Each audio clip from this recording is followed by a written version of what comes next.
Hello everyone, this is Mansi. Welcome back to the channel. Now we are going to start with the 8th question. So हमारे पास question है an automobile vehicle has a mass of 1500 kg. What must be the force between the vehicle and road if the vehicle is to be stopped with a negative acceleration of 1.7 metre per second. So देखो question में हमें given क्या क्या है. पहले तो हमें mass given है, कितना गिवन है 1500 kg. Okay, what must be the force between the vehicle and road. Force हमें निकालना है, so F we have to find.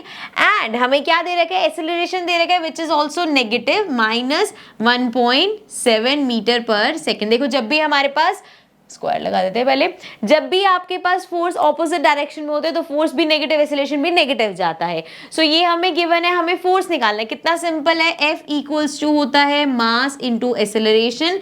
मास है हमारा 1500 इंटू एक्सेलरेशन है -1.7. सो मल्टीप्लाई कर लेते हैं. 1500 को अगर हम 17 से मल्टीप्लाई करें so we'll gate 7 0 0 7 0 0 7 5 35 7 1 7 8 9 10 and then 1 से करेंगे तो 0 0 5 1. सो ये हो गया 0 0 5. अरे यार ये बार बार 5 में गलत बना रही हूँ, गलत लिख लेंगे फिर हम. सो ये हो गया 0, ये आ गया 5, दिस इज ऑल्सो 5 एंड ये आ गया 2.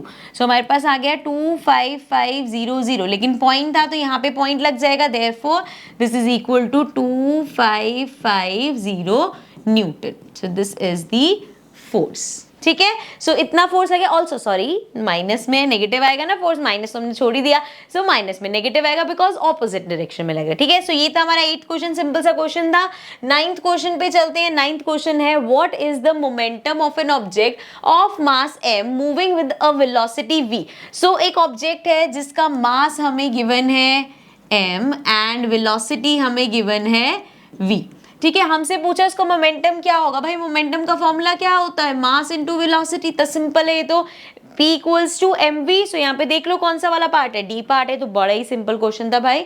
सो ये आपको फॉर्मूला पता ही है मोमेंटम का. नेक्स्ट क्वेश्चन पे चल लेते हैं फटाफट. Using a horizontal force of 200 newton we intend to move a wooden cabinet across a floor at a constant velocity. What is the friction force that will be exerted on the cabinet. अब यहाँ पे देखो क्या बोल रहे हैं, एक constant velocity से करने वाले हैं वो एक हॉरिजॉन्टल फोर्स कितना लगा रहे हैं 200 न्यूटन का. We intend to move a wooden cabinet across the floor. अब वो बोल रहे हैं कितना फ्रिक्शनल फोर्स लगेगा. सिंपल सी बात है, 200 न्यूटन का अगर फोर्स वो लगा रहे हैं. सो हमने अपना थर्ड लॉ ऑफ मोशन पढ़ा था क्योंकि इसमें और कुछ भी नहीं दे रखा.